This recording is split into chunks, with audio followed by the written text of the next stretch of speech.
I will be making a video and I don't even know where to start. So all I can suggest is, for myself is, to what you're listening to is somebody that has been watching my channel for 10 years, and we're going to be doing a longer talk soon, and she's sharing a homelessness assault experience. We're going to listen for the next half hour to her story. Also, somebody left some comments saying, my email is magicshift333@proton.me. If there's a link that you would like removed, in Jesus' name, it'll be removed. But yeah, mean comments aren't appreciated when I'm trying to help all of you. All right, let's listen in. It's happening at all. And prior to that, I've had several encounters which I've had to involve the police in, unfortunately, because I almost essentially got trafficked in broad daylight, and that was many weeks ago during summer. I was so traumatized after the incident, I refused to leave the house for anything at all, and after much coaxing to go outside the house by my boyfriend, I then went outside the house on a bike to a small shop, corner shop, to pick up ice cream. And I thought I was going to be safe because I was on a bike, it was in a safe area, 5 minutes on the road. And the same man who the last time had tried to take my bike and put it in his car and tried to take me to his car and go somewhere. I didn't even know him in broad daylight, and I was having a heat stroke.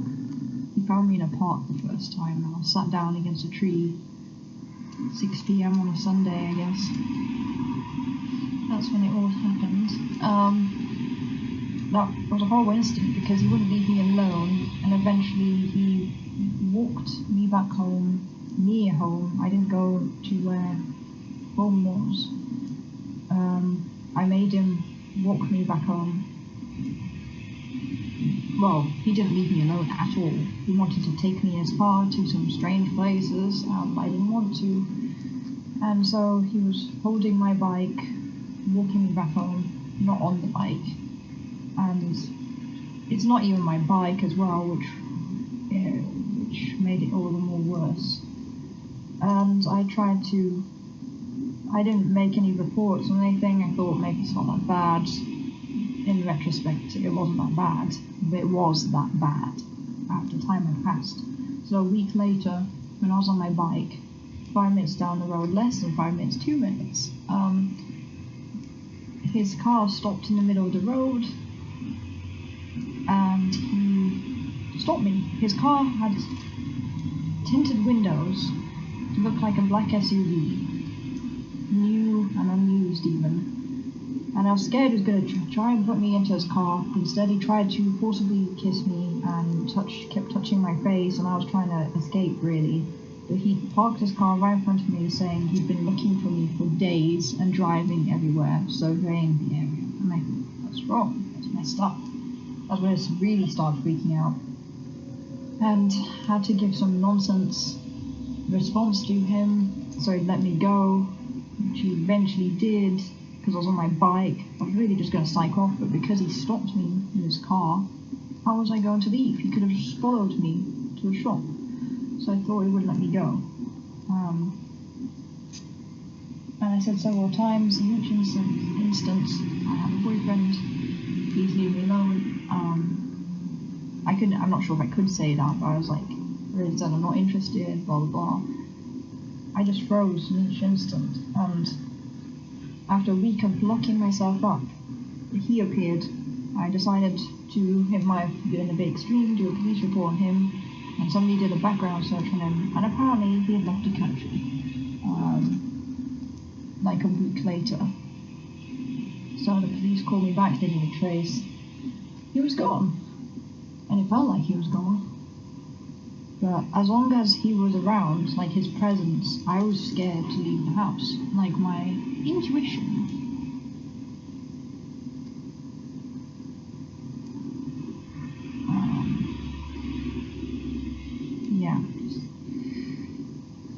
just a mess. So I rolled police. But what's more shocking is, more recently, I thought I was done with incidences involving the police, and in this case, it seemed like they're on my side. They're completely sympathetic, and they helped me. But about 3 weeks ago, I woke up in cold sweat, pure fear, hearing yelling and screaming, and it's happened a few times, and it seems to be my boyfriend's mother, because I live in a large house, but it's not my boyfriend's house, it's his mother's house, and I pay very small amounts of rent for the time being. That's all I can afford. I've tried to help around and not offer to tidy and stuff, but it doesn't seem to help because she is a hoarder. But more disturbing is, well, I was shocked the police was involved, because I woke up, didn't know what was going on, heard yelling and screaming, and then some policewoman knocked on my door, and I thought, oh no, what's this going on? I've just woken up. Or I hadn't just woken up, I was just terrified I couldn't move. I didn't know what was going on. Apparently, my boyfriend called the police because his mother had assaulted him and flew into a rage randomly at like 9 in the morning or so. And that was like horrifying, because it sounds stupid, right? Like, I had been very productive, high energy the day before, thinking, being creative, like speed watching TED Talks that were relevant, videos on economics, things on how to start a business, or just simply getting a job, or being successful, motivational things, philosophy, tidbits, everything. I was doing everything I could, speed learning, speed watching, to sort of mentally prepare myself for getting a job, essentially, or being successful, the next step towards, like, figuring out how to network and things like that. I know it doesn't work as well anymore, but it's more like being strategic rather than networking. And my boyfriend on that day as well had been unusually productive. He spent the whole day doing artworks using Photoshop and other programs which look absolutely amazing. So I didn't want to disturb him. I left him to his business, like, just to make all these amazing things all day. And I was oddly very productive, because normally I'm not that productive. I don't have much energy. And at the end of that day, I was so exhausted. I couldn't sleep either for some strange reason. And at maybe 4 a.m. I did a tarot card reading, online generated. And I've done a few of those, and yes, I take them with a pinch of salt. It's best not to take them too seriously. And this one bothered me because I got a tower card in the tarot card deck, and it said unforeseen circumstances of moving home will happen. And I was like, uh-oh, I never get this card normally, and when I do, usually bad things happen, or you have to hold on tight and anticipate bad things happening, either a job loss, or like you have no more house, or things like that. That's what it implied. It just flat out said that. There was even an interpretation under the card. I didn't even have to do any thinking for this online generated tarot card reading. And I thought, that's not right. So I did it, I refreshed it again and redid the same reading to see if I'd get better results. And I still got the tower card with the same implication. I think I got the death card too. I'm still not resolved in my past and what I've done, because I've done some bad things, and I feel like I'm never going to be forgiven. So I thought it was something to do with that rather than my housing situation. And it was 4 in the morning, so by the time I woke up at like 8 or 9, I didn't feel very well either because I'd worked so hard on Monday and tidied the whole house. Like, his mum is a hoarder, so, like, I didn't go through her stuff, I just went through the stuff that belongs to nobody, neutral stuff, in a room that only my boyfriend and I use, and that has his stuff, some of it, like, not much, but...